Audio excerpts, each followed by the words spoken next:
Habari za wakati huu tena, mfuatiliaji wa Fupi Media. Karibu tuangazie kile kilichojiri ulimwenguni, na wakati huu tuelekee huko Korea ya Kaskazini. Naitwa Ramadhani Fupi.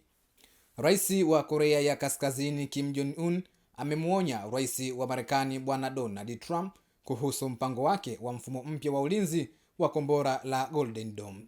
Kim Jong-un amesema kwamba mpango huo wa Donald Trump wa mfumo mpya wa makombora utasababisha ongezeko kubwa la mashindano ya uzalishaji wa silaha za nyuklia.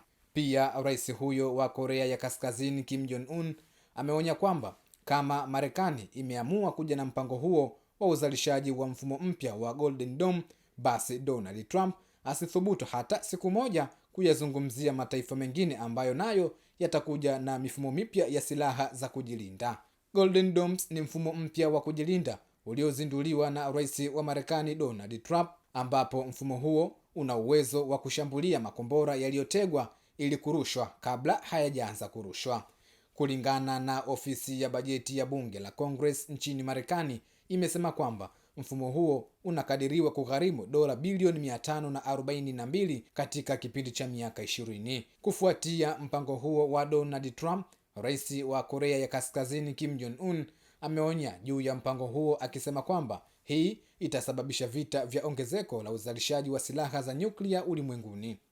Mradi huo ni zao la kawaida la Marekani: urefu wa kujihesabia haki, kiburi, vitendo vya juu vya kiholela, na ni hali ya vita vya nyuklia vya hali ya juu, shirika la habari la Korea ya Kaskazini limeeleza likinukuu kauli za rais wa Korea ya Kaskazini Kim Jong-un.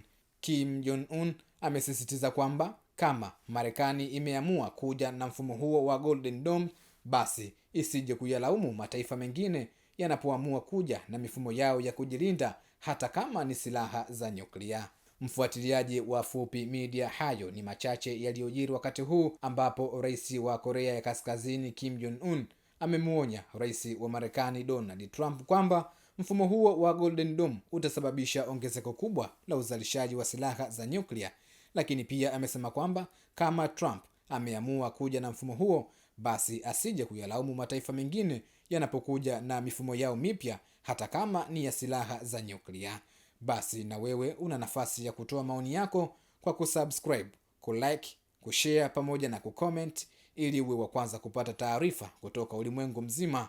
Naitwa Ramadhani Fupi.